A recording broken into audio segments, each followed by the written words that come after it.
Bismillahirrahmanirrahim. Assalamualaikum warahmatullahi wabarakatuh. Alhamdulillah, thumma alhamdulillah.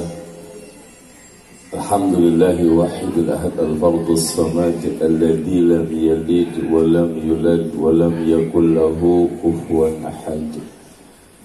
Asyhadu an la ilaha illallah wa asyhadu anna Muhammadan abduhu wa rasuluhu la nabiyya ba'dahu ma ba'du.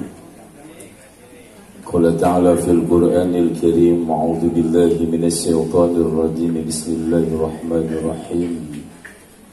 Fa bi ayyi ala'i rabbikuma tukadziban. Sadaqallahul aliyyul azim. Saya muliakan, saya hormati para alimul ulama, para asyakidah, pada kiai yang mohon maaf tidak bisa saya sebutkan satu persatu namanya, namun insyaallah tidak mengurangi rasa hormat dan ta'zim saya. Wabil khusus sahibul bait, keluarga besar dari Ananda Raihan Akila Fitri yang alhamdulillah telah dikhitan dan insyaallah menjadi anak yang saleh, yang mampu mendoakan kedua orang tuanya dan mengangkat derajat orang tuanya menuju surganya Allah Subhanahu wa ta'ala. Bapak-bapak yang sama-sama dimuliakan Allah, ada satu kerinduan saya mendengar tadi pembacaan maulid. Sudah hampir 4 bulan ini saya nggak ngedenger. 4 bulan ini nggak naik panggung sampai istri lupa bentuk berkat kayak apa. Subhanallah, ujian dan cobaan luar biasa. Keimanan yang mesti kita jaga. Sampai kadang-kadang kita nggak sadar, minallah ilallah minallah. Semuanya dari Allah dan akan kembali kepada Allah. Hembusan ketakutan yang membuat kita mengurung diri.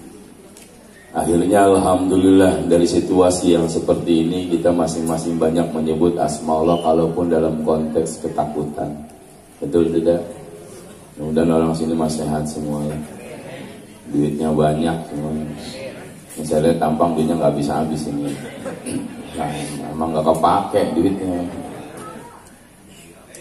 Jadi ini acara perdana saya nih setelah 4 bulan ya, alhamdulillah.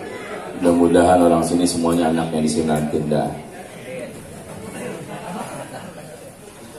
Alhamdulillah.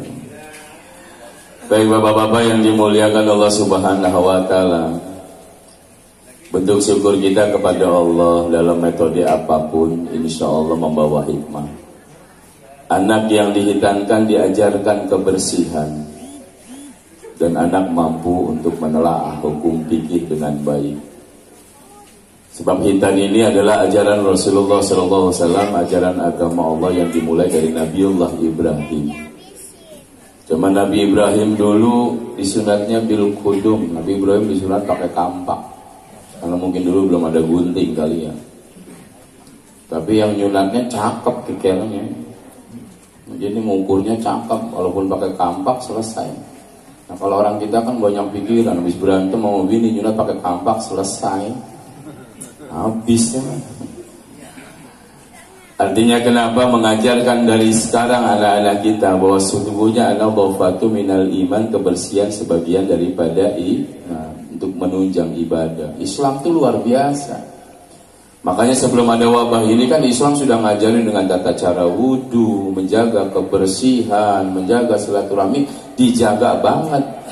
Setelah nggak dipakai, datang ujian seperti ini, baru orang berbondong-bondong. Jarang-jarang masuk selama suruh cuci tangan dulu. Cuci tangan situ ya. Alhamdulillah. Sampai RT nyaranin depan rumah sekarang harus ada ember, dipasang 2 hari, besok diambil pemulung. Kan sial. Artinya ayo sama-sama kita terapkan ibadah dalam jiwa kita ke Allah, mengembalikan segala sesuatunya ke Allah. Sebab hidup ini rentetannya ujian. Dan kadang-kala kita nggak sadar kalau ujian itu bakal menjadikan kita mulia di sisi Allah Subhanahu wa ta'ala. Ini sekarang ujian banyak, kita salaman, gak boleh bersentuhan. Ini kan ujian kemarin yang salamannya pada gondok-gondokan, betul nggak? Pemilihan 1-2 kemarin kan salamannya nggak ada yang ikhlas. Kalaupun sesama kiai beda partai, beda pilihan, salamannya nggak ikhlas. Diajarkan akhirnya sekarang nggak salaman supaya mikir dulu kemana aja. Dulu duduk bareng maulid, tahlil, tapi beda pilihan, dalam hatinya gondok-gondokan. Sekarang diajarin duduk untuk renggang supaya mikir, ternyata nikmatnya kebersamaan luar biasa. Akhirnya sekarang banyak yang protes, duduk nggak boleh rapat, sholat kudu renggang. Dulu kemana aja? Nah, ini prinsip ajaran. Makanya peristiwa seperti ini sudah ada dialami oleh Nabi yang dulu. Contoh, ini saya bahas masalah sekarang lagi booming lah ya. Sebab saya lihat di sini masih banyak yang pakai masker. Apa artinya? Ketika Nabi Yunus diutus pada kaum Ninawa. Kaum Ninawa lebih brengsek dari kita, Pak. Dia apa aja disembah, bukan cuma berhala, kekuasaan, harta disembah, yang penting menjadikan bahagia, disembah. Brengsek bener kaum Ninawa ini. Kita pun banyak sekarang orang yang nyembah jabatan, nyembah harta, nyembah atasan, sama dengan kaum Ninawa. Akhirnya Nabi Yunus ini kategorinya kagak sabar, minta sama Allah, ya Allah ajab aja udah dia hancurin dah. Udah capek bertahun-tahun ngasih kabar buat mereka, tapi nggak ada yang peka telinganya, bahkan nggak mau memujamu ya Allah. Dikabulin, kalau Nabi permintaannya dikabulin tuh. Kalau kita kan permintaan sekarang, ya Allah berikan rezeki, alhamdulillah turun beras sama sarden, cuma kagak enak banget dimakannya. Turun tuh ajab dari Allah. Tapi ketika diajak kaum Ninawa mulai berpikir, betul nih Yunus nih ajarannya. Maka berbondong-bondonglah kaum Ninawa itu sadar, cari Nabi Yunus, cuman Yunus keburu kesel. Lu geblek banget dah, udah pusing, bodoh lu mau sadar mau kagak. Kaburlah Nabi Yunus tanpa seizin Allah. Ingat, tanpa seizin Allah. Naik kapal, digoyangin, dikocok 3 undian, keluar Nabi Yunus 3 kali. Mau nggak mau dicemplungin, kalaupun gak enak. Sorry nih, walaupun Nabi, ini undian 3 kali, nyemplung Yunus. Siap. Nyemplung Nabi Yunus juga disantap oleh ikan nun. Di dalam perut ikan paus 40 hari 40 malam itu Nabi Yunus di lockdown, Pak. Gak ada ATM. Betul gak? Kagak ada Alfamaret, kagak ada warung. Di lockdown 40 hari 40 malam. Tujuannya cuma satu, supaya Nabi Yunus introspeksi. Apa kesalahanmu tuh ditaruh di tempat yang hening, gak ada temen. Di dalam perut ikan Yunus supaya mikir kesalahan Nabi. Kesalahanmu apa Yunus? Baru Nabi Yunus sadar, ya Allah ternyata aku telah meninggalkan umatku yang saat itu pengen sadar tanpa seizinku ya Allah. Makanya doalah Nabi Yunus, la ilaha illa anta subhanaka inni kuntu. Itu diabadikan di Al-Quran itu. Nabi Yunus doa dari penyesalannya dan kekeliruannya, ya Allah ya Rabb, Engkau yang maha suci. Tidak Tuhan selain Engkau maha suci. Tapi lihat bahasa Nabi Yunus terakhirnya, inni kuntu minal zalimin. Nabi Yunus kagak malu mengakui ini kuntu minal zalimin. Sesungguhnya aku ini orang yang zalim ya Allah. Kagak malu Nabi Yunus. Aku ini zalim ya Allah. Kenapa meninggalkan umatku tanpa sadar dan emosional? Jadi kalau wabah ini mau hilang dan gak ada wabah lagi, satu syaratnya, semua orang yang bersalah mesti ngomong ini kuntu minal zalimin. Ngaku depan Allah kita orang zalim. Nabi Yunus gak malu. Ulama yang kemarin ribut mesti bareng-bareng doa nih, ini kuntu minal, RT sama RW yang cakar-cakaran mesti ngomong ini kuntu minal. Kan diajarin gitu. Kemarin-kemarin sebelum lockdown kita kagak ngerasain makanan bini kita, betul. Dia masak, kita berangkat kerja, pulang diangetin, kita marah. Kadang-kadang masakan bini kita kalah dengan masakan janda sebelah yang warung cantiknya luar biasa. Gila. Ada mamanya ya, nggak apa-apa dah. Giliran penjaga warungnya cantik, masakan kurang garam aja dibilang gila masakan lu. Siapa yang nggak bangga jadi laki lu? Nggak gila lu. Dan di rumah masakan apa aja kita omelin. Sekarang kita di lockdown, seharian penuh masakan bini kita habisin. Dulu kita marah-marahin guru Pak tiap hari. Ini gurunya goblok banget, anakku gak bisa apa-apa. Ngajarnya gimana? Gila kita suruh ngajar setengah jam, anak pada biru kita cubitin. Betul kan? Ini dari Allah. Artinya apa? Koreksi diri kita, Pak. Nabi Yunus nggak malu ngomong inni kuntu minadh dhalimin. Jadi mesti berlomba-lomba kita sadar dan mengaku, ya Allah saya ini orang yang zalim, yang meninggalkan keluargaku di antara pekerjaan dan kebahagiaan. Ya Allah saya ini orang zalim yang membuat umat saya menjadi bingung mau kemana larinya. Ya Allah saya ini orang yang zalim yang memberikan janji-janji tapi lupa akan janjinya. Ya Allah saya ini orang yang zalim ketika saya diangkat menjadi pimpin semena-mena. Makanya kalau semua orang sudah ngomong inni kuntu minadh dhalimin, maka dimuntahkanlah Nabi Yunus dari ikan paus, dikasih pohon labu sumber gizi. Makanya lihat muntahan ikan paus harganya berapa? Miliaran. Itu dari muntahnya aja. Jadi kita ini Pak duduk bareng-bareng ya, begini ini jangan ditinggalkan. Jaga jarak nggak apa-apa, jaga jarak. Yang penting ya nasinya jangan dijaga jarak juga, kita bingung ngambil datang. Betul nggak nih? Ini tampangnya belum sarapan semua, betul nggak? Kalau sarapan mah betul, nggak ada lockdown ya. Jadi ada pelajaran terindah, memelihara anak itu Pak, seperti orang yang tinggal di pinggir sungai. Kita serba salah sama anak mah. Kita marahin habis, frontal, kita diemin, kita ikutin aja, nanti dia malah kolokan. Kita jaga-jagain, lepas juga. Makanya memelihara seorang anak itu seperti orang yang punya rumah di pinggir sungai. Waktu anak kita kecil kepikiran, kita bikin aja pembatas yang melewati tubuhnya, nggak bakal bisa loncat dia, akhirnya selamat. Ternyata kita salah, anak semakin lama semakin besar, loncat, kejebur juga, mati di sungai. Ada lagi yang berpikir begini, ya udah kita bikin aja jembatan, nanti insya Allah kalau dia loncat dari pagar dia tinggal ngejembat, fasilitas namanya. Ternyata namanya anak-anak bercanda di jembatan, kecemplung mati juga. Dibatasin anak dengan emosional kita nggak bakal dapet. Dikasihkan fasilitas, udahlah kasih aja HP, kasih motor, kasih mobil, anak juga salah jalan. Yang paling bagus mendidik anak yang tinggal di pinggir sungai, ajarkan dia berenang. Supaya apa? Supaya ketika terseret arus dia bisa ke tepian. Maksudnya apa? Ajarkan anak tentang kehidupan. Bagaimana mengelola kehidupan? Ini yang harus kita ajarkan. Jangan kasih fasilitas atau jangan kita jagain dengan emosional. Ajarkan mereka bagaimana caranya hidup. Ini anak saya ini yang pertama Pak. Pulang pesantren gak mau kuliah, maunya kerja. Saya diamin. Artinya setiap pulang kerja ngos-ngosan. Capek ya kerja. Dapat gaji berapa? 3 juta. Gimana buah lu ngedein lu? Kaki jadi kepala, kepala jadi kaki. Ajarkan kehidupan. Baru dia ngerti, oh ternyata hidup itu seperti ini. Selamat maka dalam kehidupan. Dari sekarang diajarin Pak nih. Diajak sholat, diajak ngaji. Nanti cerita ini, bapak nih nyari duit buat beli mobil-mobilan kamu. Ya Allah, keringat kagak habis-habis. Anak supaya sadar, ternyata hidup itu sulit dijalankan kalau memang menyerahkan dirinya kepada dunia. Tapi kepada Allah semuanya bakal tenang. Makanya Abu Bakar dalam satu makalahnya pernah bicara, salasin la tudraku bis salasin. Ada 3 hal untuk kehidupan yang gak bisa dicapai oleh 3 hal.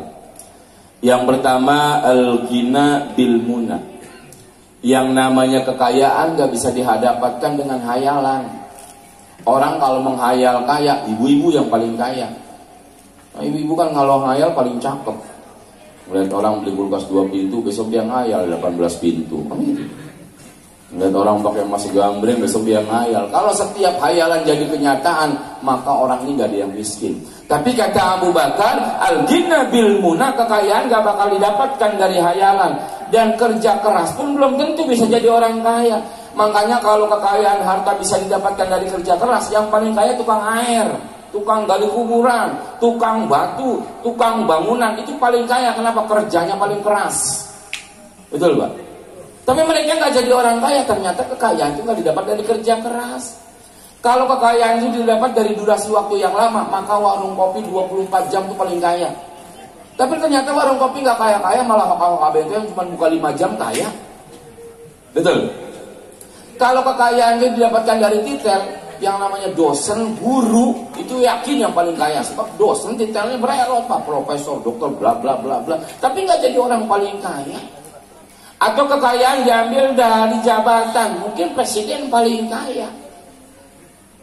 Atau kekayaan itu diambil dari durasi waktu yang nggak berhenti, mungkin sopir bis Itu yang paling kaya. Ternyata mereka nggak paling kaya. Ternyata kata Imam Ali, kekayaan yang paling mumpuni adalah ikhtiar yang tawakal. Bapak keluar udah ada batasnya, Pak. Jadi takdir mubrom, orang kaya itu mubrom, Pak. Miskin juga mubrom. Kalau memang alamatnya dia bantat mulu, mau usaha apa aja gagal. Ini ada yang mau jual tanah, bla bla bla bla, udah deal orang segala macam. Pas mau tanda tangan kesambar petir lagi, gagal lagi. Ini kan dari Allah, mubrom dari Allah. Jadi pasbirallah walihala mauta illa bil ajal. Sabar atas apa yang diberikan oleh Allah. Insya Allah nggak ada kematian kecuali ajal, nggak ada kehidupan kecuali memang Allah yang menakdirkan. Pasrah aja. Kalau memang dapatnya sehari 5 miliar, udah senyum aja. Ini prinsip nih kita pegang. Jadi kayak takdirmu, bro. Jadi jangan ngoyo 24 jam sampai lupain Allah. Timbulnya apa? Dapat duit maka agak, kaya maka agak, akhiratnya selesai.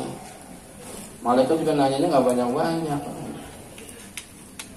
Ini Masya Allah. Makanya ingat, ada orang yang nggak pernah bisa miskin. Ini udah takdir. Lagi kumpul begini Rasul ngomong, sampai ini masuk surganya terakhir loh. Dia protes, kenapa wahai baginda, saya masuk surga terakhir, duit lu banyak, auditnya macam-macam. Betul nggak? Sepatu diaudit, gesper diaudit. Nah, kita pas sendal kita masih sendal bolong. Malaikat juga nanya, malu. Sendal dari mana? Ya udah, malaikat sisa di masjid ini. Gitu. Auditnya banyak. Makanya orang-orang yang banyak duitnya hati-hati, auditnya banyak. Gimana supaya nggak ada audit? Berbagi. Banyak yang nolongin. Berbagi pas sedekah. Ketika dia audit, saya diberi ya Allah, saya dikasih ya Allah, saya itu nolong. Nah di audit ini akhirnya dia pulang nangis sendirian. Lah gua orang gara-gara gua orang kaya, kata Rasul masuk surga yang terakhir. Sahabat masuk surga judulnya, tapi terakhir nggak mau. Coba bayangin. Nah, kita kan belum jelas tuh surga apa neraka, betul nggak Pak? Ini kira-kira maksudnya tampangnya surga apa kagak nih? Dapat tampangnya, Masya Allah, tampangnya doang cuman ya. Akhirnya dia jual ke seluruh kebunnya, dibeliin korma busuk. Tujuannya kalau korma ini busuk kan gak ada yang beli, bangkrut lah, habis lagi. Seluruh hartanya dibeliin korma busuk. Tapi Allah kan lain. Perkara dia memang perkara bakal jadi orang kaya dan gak bakal bisa miskin. Pas dia beliin korma busuk, ternyata di Mesir itu ada sebuah wabah penyakit yang obatnya cuma korma busuk. Dan dicari kemana-mana gak ada yang punya cuma dia. Akhirnya dibelilah, harganya 10 kali lipat, makin nangis. Tuh orang gak bisa miskin kalau sudah kaya. Orang susah kaya kalau sudah miskin. Kenapa? Harta itu, rezeki itu takdir mubrom dari Allah. Makanya jangan bergopo-gopo. Ajarkan anak kita mengerti takdir mubrom. Al-ghina bil muna. Kedua, as-sabab bil khitab. Orang gak bisa kelihatan muda cuma gara-gara disemir rambutnya. Atau menyemir rambut itu bisa mengembalikan dia jadi muda, nggak bakal bisa. Sebab orang tua mau sudah banyak kelainan, betul nggak? Makanya kalau di ceramah ini kelihatan mana yang tua, duduknya udah pindah-pindah posisi dah. Ntar sila, ntar nyender, ntar jongkok. Penceramah lama dikit, batuknya beda, lama amat kan gitu. Betul nggak? Makanya orang-orang tua aki-aki mah jarang ikut tanggilan sama habaib. Doanya kan lama, aminnya nggak gerung dia, amin ya Allah parises gua. Sebab orang kalau udah tua bukan cuma ketek doang yang asem, urat ikut asem. Nggak bisa dengan menyemir rambut. Tetap orang tua ini Titiek Puspa kan kalau ngelihat, pas saya pernah ngeliat Titiek Puspa Pak, masih cakep tapi nggak bisa dibohongin. Napas sudah ngos-ngosan, kuping udah mulai budek kan gitu. Mulut udah mulai latah. Lihat orang tua, orang udah umur 60 tahun manggil anaknya semua disebutin, padahal manggilnya cuma satu. Udin, Sapri, Udin, semua dipanggil. Susah banget ingat nama anak doang. Kenapa? Sudah mulai lambat, gampang kena penyakit. Makanya yang terdeteksi kena corona banyak manula, betul nggak? Iya, tapi jangan takut orang tua sini bakal ada yang kena. Nggak usah takut, ilallah. Dari Allah kembali ke Allah.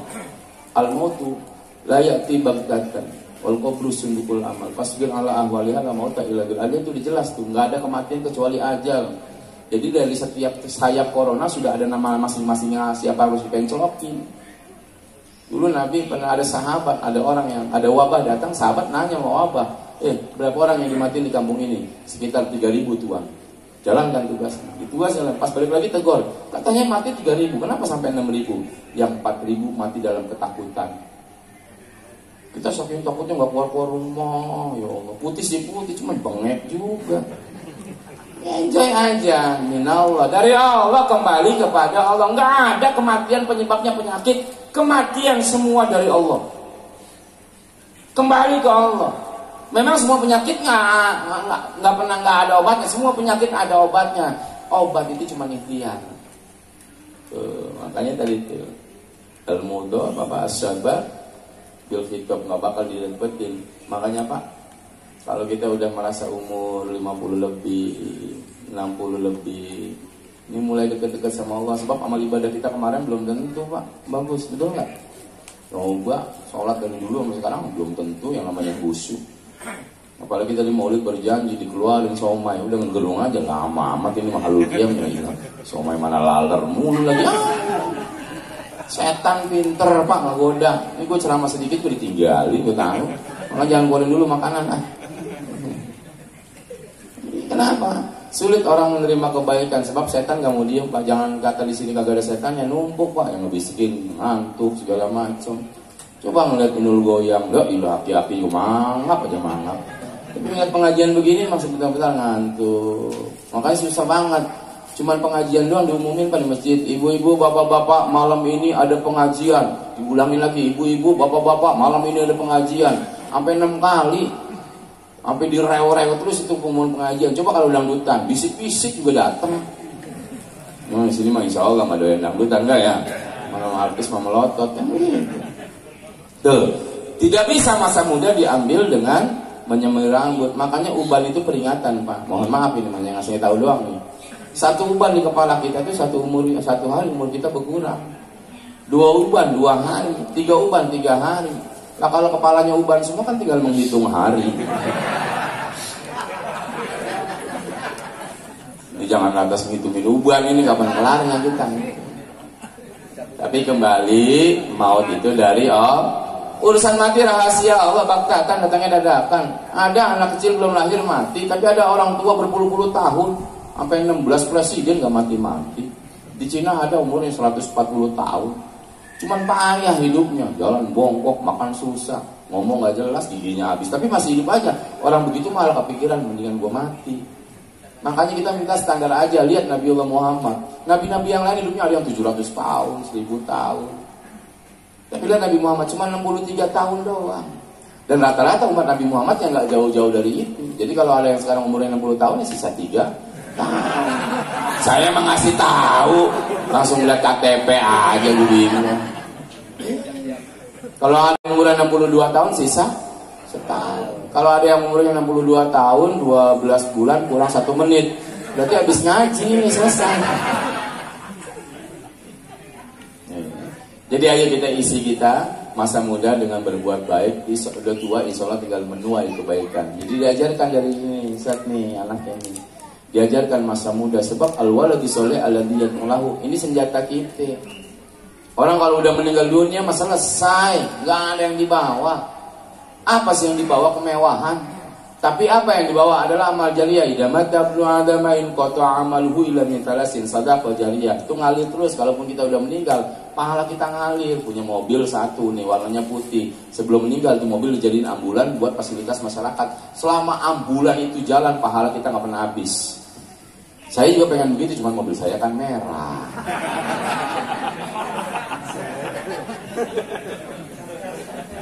Yang kedua mobil air lah, masa mayat ditekuk kan nggak bisa. Kalau Haji Andri wajar, mobilnya kan lebar luas, masuk 3 mayat di situ. Kalau kita mah Aila kagak bisa, kasihan mayatnya pegel ya. Kode bukan kode ini mayat. Ya itu kan, nggak ada yang dibawa. Masya Allah, apa sih yang dibawa? Jabatan. Oh enggak, tentara jenderal mati cuma ditembak doang ke atas jedor gitu. Selesai dikubur. Itu juga kalau nggak kena burung jolim lagi ya aja.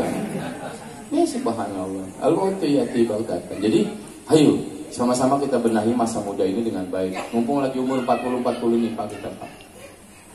Sebab ya Allah ya Rabbi ya Karim, kiamat ini udah jelas Pak. Perubahan zaman. Episode kita udah episode keempat, tinggal nunggu satu zaman lagi kita. Nabi pernah ngomong 1500 tahun dari sekarang udah 1441, sisa 59 tahun hitungan Nabi. Kiamat. Nah sekarang kalau kita mati, Pak, kenapa kita takut corona? Karena kita yakin diri kita ini belum ada amalan. Coba ayo. Ya Allah, pertanyaan banyak banget ini kita. Sebab duit yang masuk ke rumah juga belum tentu halal. Makanya kita dalam ketakutan. Para waliullah maka gak takut mati, orang udah bakal disambut. Nah kalau kita yang nyambut siapa? Ya, makanya Masya Allah banyak zikir lah, jangan pernah berhenti lah. Ini ajab nih ujian supaya kita kembali ke Allah. Allah lagi jadi dokter. Yang terakhir, al-marad bil adawiyah. Nih yang terakhir. Sakit itu gak harus sembuh dengan obat. Kalau setiap orang yang sakit sembuh dengan obat, rumah sakit sepi. Sepi Pak.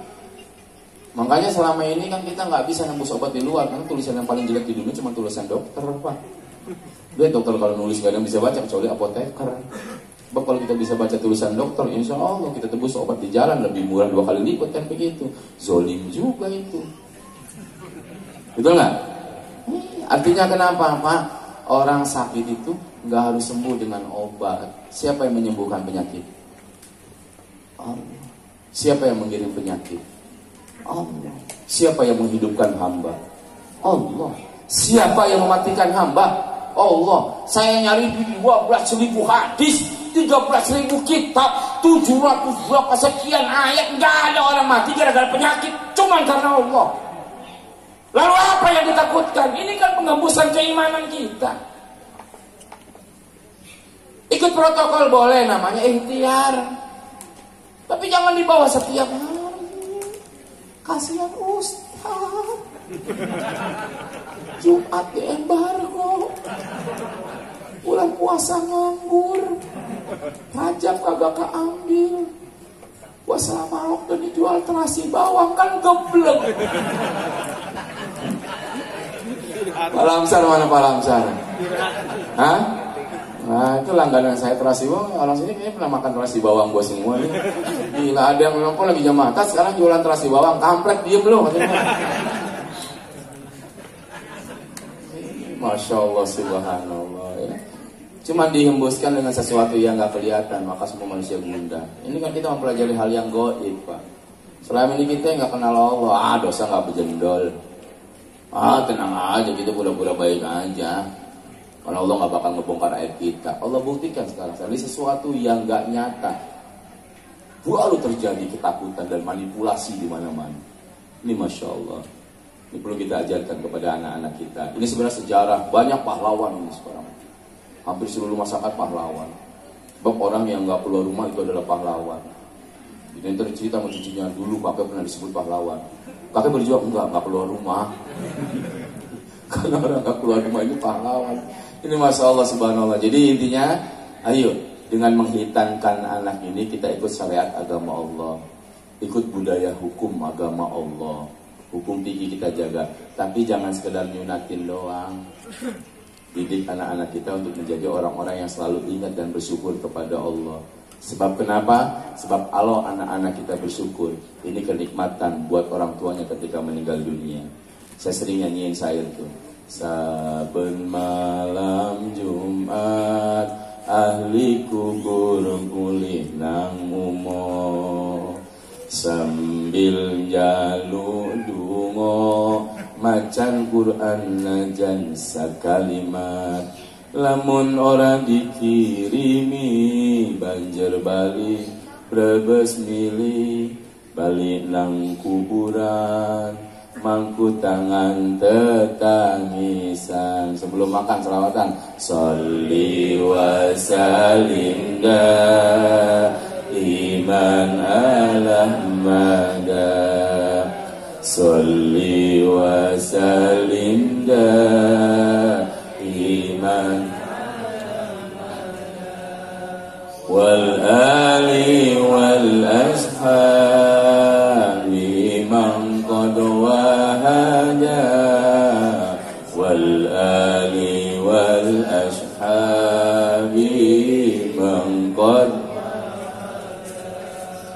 Gelap malam Jumat, orang tua yang meninggal pulang ke rumah, sambil memohon doa, baca Quran kalau sekalimat. Kalau tidak dikirimi, balik lagi ke kuburan. Di atas kuburan mereka bertangisan. Enggak nyuruh. Artinya kenapa Pak? Sehebat-hebatnya anak kita didik, yang kita harapkan bukan harta anak. Kita mau udah tua makan apa aja susah Pak. Nanti anak umur 30 tahun, kita kan sudah mulai 60. Anak punya mobil Alphard, apa kemakan sama orang tuanya umur 70 tahun? Diajak jalan-jalan, Bapak ayolah ini saya berbakti kepada Bapak. Bapak kan dulu gak pernah main kerabunan. Ayo naik mobil Alphard saya gitu ya. Di dalam mobil Alphard kira-kira tuh aki-aki bingung gak? Latong ini lapangan bola apa mobil ya. Bapak dulu naik oplet kan gitu ya. Disetel AC, la ilaha illallah, kecilin ngapa? Bapak kedinginan. Dimatiin AC, ya Allah lu pelit amat, Bapak kegerahan. Bingung orang. Akhirnya emosi sampai keragunan, ya Allah. Itu monyet dari dulu sampai sekarang gak berubah-berubah ya Tom ya. Iya. Pulang minta dikerokin. Sakit. Udah gak ada nikmatnya. Ketika anak jaya, malah kita udah gak punya apa-apa. Tapi ketika orang tua kaya, kan anak jadi raja. Betul gak? Tapi kadang-kadang ketika orang tua payah, anak jadi raja, anak jadi hebat, kita malah jadi budak dalam kehidupan. Ini udah sirkulasinya begitu. Maka jangan ajarkan anak tentang kemewahan dan kekayaan, tapi ajarkan anak bagaimana bisa menciptakan kemewahan, tapi karena Allah. Prinsip kita pakai. Gitu. Mau beli apa? Sepeda. Apalin dulu Ar-Rahman, baru Bapak beli sepeda. Begitu. Mau beli apa? Mau beli mobil-mobilan. Apalin dulu Al-Baqarah. Insya Allah anak kan gak bakal mau. Mobilan doang Al-Baqarah.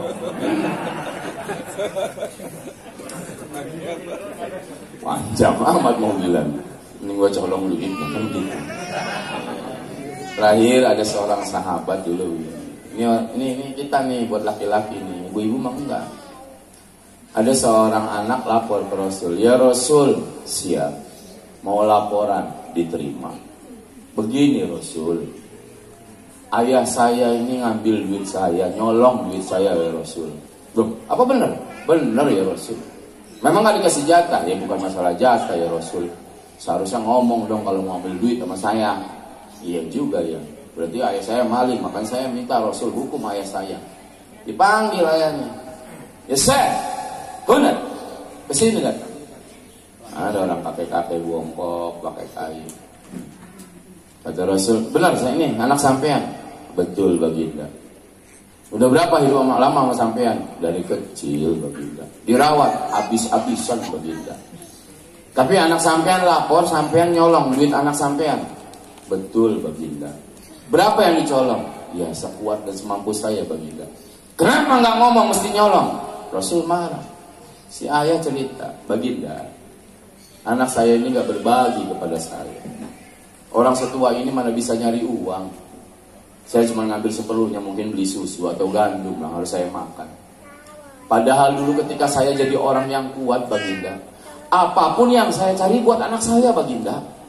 Kalau di tengah jalan uangnya ngepas, mendingan saya yang lapar. Yang penting ketika pulang anak saya makan Baginda. Pokoknya ketika anak saya ini masih dalam hidup saya, apapun yang dia pinta Baginda, kalaupun harga diri harus saya tebus. Harga diri ini saya jual, yang penting anak saya bisa sehat Baginda. Baginda, kalau hari ini saya masih kuat berjalan, mustahil dan saya haramkan diri saya minta kepada anak saya. Hari ini saya nggak kuat apa-apa, jalan bongkok pakai tongkat. Saya cuma minta sedikit rezekinya aja, mereka nggak berbagi. Apakah itu haram? Apakah itu salah ketika saya mengambil harta anak saya tanpa izin karena saya kelaparan Baginda? Rasul berdiri dan marah sambil ngomong sama pemuda. Hei pemuda, anta wa maluka li abika. Dirimu dan seluruh hartamu milik orang tuamu. Halal orang tua mengambil uang anaknya yang pelit.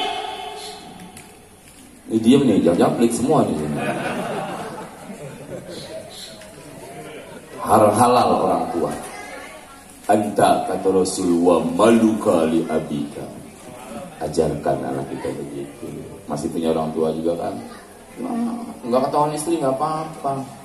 Saya itu sering ngebelah amplop di tengah jalan buat orang tua. Tujuannya biar damai, begitu. Sebab beda dompet bini sama dompet kita, betul nggak? Dompet kita mengeblak mulu, dompet bini keras banget kan gitu. Pengalaman ini mah. Saya yakin kalau bapak-bapak termasuk teraniaya kalau urusan dompet mah, udah jujur aja. Sebab manajemen yang paling bagus adalah manajemen perusahaan istri. Istri mah 20 juga diem, betul nggak? Iya, coba dia dipegang istri nyaman. Gitu. Kita ngasih setahun 20.000, istri beli almanak, tontonin aja setahun nggak habis. Ya salah.